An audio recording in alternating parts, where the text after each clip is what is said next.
Welcome to Plastering School Part 6. Now today this bulkhead and the soffits are in an absolute mess. At a glance they look fairly okay, but you can tell here where the beads haven't been very well fitted, and on this angle it goes completely on the wonk. Firstly, this side closest needs levelling up. Get a bead on there, and there's a little bit of plaster on this bead, so I'm just going to loosely tack that using some nails just to hold it into place for now, not driving the nails right in because they wouldn't go right in because you've got a steel beam under there. And the most important and difficult part of this operation is this angle here. It's really badly out. If you look at this plumb line that we've stretched across, which is the line we're going to be working to, the gap there, you can put your fingers through there, it's that big. That gap is a gap that drops from the top down, and also, as you can see here, sticks out to the side, and you can see how wonky the original is. This is the project we're going to be doing today. The only way you can get this so a bead will fit on it is to bond the area out first. Now the sections I'm putting on here, they're fairly good, so again I'm just tacking up the beads. Putting on the PVA as usual. I don't generally tend to water down my PVA. I've been plastering for 35 years, so I've never really had any issues. You can do what you like with your PVA, but that's the way I do it. I don't water it down. Anyway, now I'm using the bonding coat here, bonding plaster, to try and slowly build out towards that plumb line, that string line, to be able to fit a bead. The bead we're going to be putting on there, because we've got an angle going upwards, is going to be a stop bead, a plasterboard stop bead. Corner bead you can't really get on there because it's the wrong shape. They're quite flimsy, but it's doable. So it's just how you butter up the top side, the underneath, the soffit, and try and get that bonding coat as close to the string line as you possibly can along that level.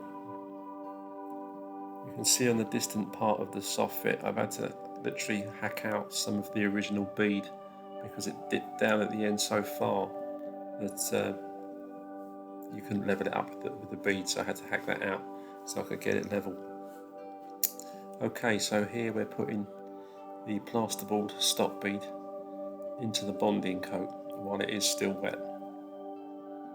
Again, a little bit twiddly, but this is intermediate advanced level when you're twiddling about with this stuff.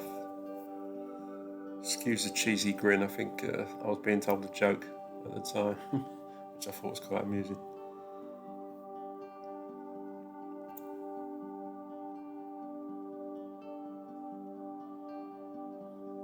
Okay, there we have the bead following the string line. I've also had to cut in a slightly smaller bead to piece in at the end. This is the view from the other side. Don't know how well you can see that on the video. Okay, that first lot of bonding has gone off, and now I'm putting a second coat of bonding on there to really bring the level out, to get it nice and straight, nice and smooth,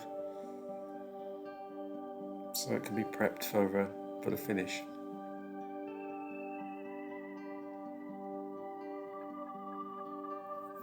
With something like this, it's all in the prep. It's about taking your time, making sure you get everything nice and level and plumb. Keep the edges of your beads nice and clean. When I put on the soffits, I tend to work out towards the angle beads, as I'm doing here, away from me and towards me, and then draw it back to level it off. If you've got a wider soffit than this, obviously you'd use a straight edge along there or a speed skim to level that across. Yes, the trowel is slightly flexible, but this is flat enough. Okay, you can see we're doing the soffit of the other part, which isn't quite as bad. This is the worst part of the soffit, is on this one. You can see where I've put bits of bond in to hold the sides of the beads, the ankle beads here, that have been just slightly held on with the nails.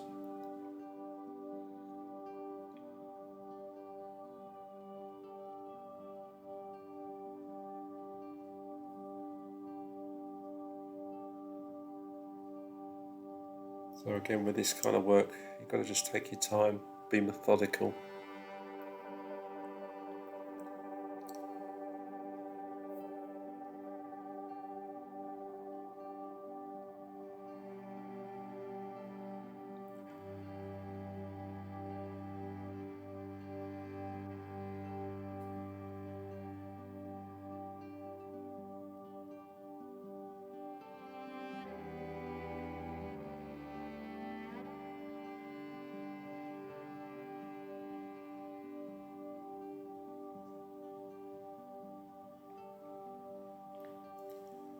Okay, there we go.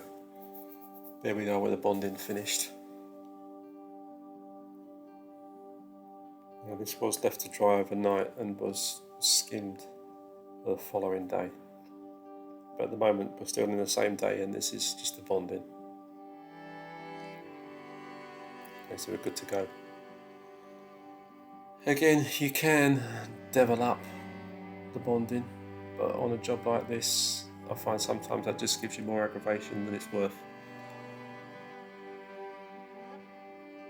I cover any dry bonding. As I say, the bonding now was done the day before with the PVA. Again, it's neat PVA. You might want to wheel yours down. Okay, now we're starting the application of the finish. Now, I've knocked up one bag of multi-finish to knock this out. If you're less experienced, then I would strongly suggest you probably do your soffits, mix up a smaller amount, do your soffits first. Once they're done, go back and do your sides, but whatever amount you're comfortable with mixing up and putting on. Again, the awkward part here is the wooden beam that sticks down higher up. You can get the top of the trowel in there, but it's difficult. You can only just about have got enough room to get your hand in around the hand of the trowel. Here I'm putting on the soffit and slowly covering. As I say, I'm doing this in one hit, covering the whole thing up. And when it comes to second coats, I tend to water down whatever I've got left of my mix to do the second coat. Okay, here we've got the first coat on. Nice and tight, obviously picking up a fair bit, but not dry. That's the state of the stuff. The original mix I've mixed, as you can see, it's not really workable. But I've watered that down, and now I'm doing my second coat with that watered down mix. Now, the reason I do that is because I don't want to spend an extra hour or more on every set that I knock up. I like to get the job done, and again, the years I've been doing this, and it was the way I was taught at the time. If you've got enough stuff there, you just water it back down and use that for your thinner second coat, because it will go off the same speed as the first coat. So when it starts to come to the troweling up, you're nearly done. When you knock up a fresh second coat, then you've got that extra hour or more setting time from the new batch, which over a period of time and the amount of work you might be doing just takes up so much more time in your day or in your working week. Not so much an issue if you're on a fixed price job, but back in the day, if you're doing stuff on